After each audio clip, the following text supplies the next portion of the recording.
സങ്കടമുള്ളൊരു സംഗീതം കേൾക്കുക എന്നൊക്കെ പറയുമ്പോൾ ഭയങ്കര ബുദ്ധിമുട്ടുള്ളൊരു കാര്യമുണ്ടായിരുന്നു. പക്ഷെ അവിടുന്ന് മാറിയിട്ട് അവരിപ്പോൾ ഭയങ്കരമായിട്ട് ആഹ്ലാദിക്കുന്നുണ്ട്.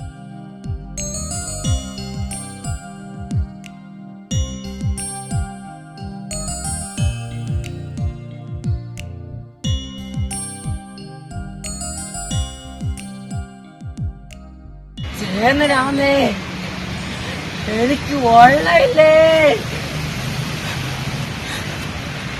തമ്പ്രോ തമ്പ്രോ ചിരിക്കാനോ ചിരിക്കാനോ കഴിയാത്തൊരവസ്ഥ ഉണ്ടായിരുന്നു. സങ്കടമുള്ളൊരു സംഗീതം കേൾക്കുക എന്നൊക്കെ പറയുമ്പോൾ ഭയങ്കര ബുദ്ധിമുട്ടുള്ളൊരു കാര്യമുണ്ടായിരുന്നു. പക്ഷെ അവിടുന്ന് മാറിയിട്ട് അവരിപ്പോൾ ഭയങ്കരമായിട്ട് ആഹ്ലാദിക്കുന്നുണ്ട്. രസമായിട്ട് ആഹ്ലാദിക്കുന്നുണ്ട്, വർത്തമാനം പറയുന്നുണ്ട്, ചിരിക്കുന്നുണ്ട്. എന്നുവെച്ചാൽ ഒരു നാടകം കൊണ്ട്, ഒരു കല കൊണ്ട് എങ്ങനെയാണ് അതിനെ അതിജീവിക്കാൻ പറ്റുന്നത്, എത്ര രസമായിട്ടാണ് അവർ ജീവിതത്തിലേക്ക് തിരിച്ചു വന്നത്. അതാണ് ഞങ്ങൾ ഉദ്ദേശിച്ചത്. അതായത് ഒരു ഗ്രീസ് മാർക്കോ അതിനപ്പുറത്തേക്ക് ഒരു സമ്മാനവും അതിൻ്റെ അപ്പുറത്തേക്ക് അവർക്ക് പറ്റുന്നില്ല. അത് ഞങ്ങൾ ബുദ്ധിമുട്ടിച്ചിട്ടൊന്നുമില്ല. നാടകം നാട്ടിലെ പൊക്കം കൂടിയ സ്ഥലം ക്ഷേത്രമാണ്.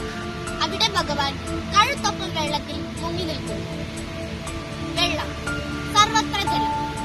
നാട്ടുകാരെല്ലാരും കര തേടിപ്പോയി. മുങ്ങിപ്പോയ ഒരു മഹാപ്രളയമായിരുന്നു. അതിനെപ്പറ്റി തകഴി ശിവശങ്കര പിള്ളയുടെ ഒരു ചെറുപ്പം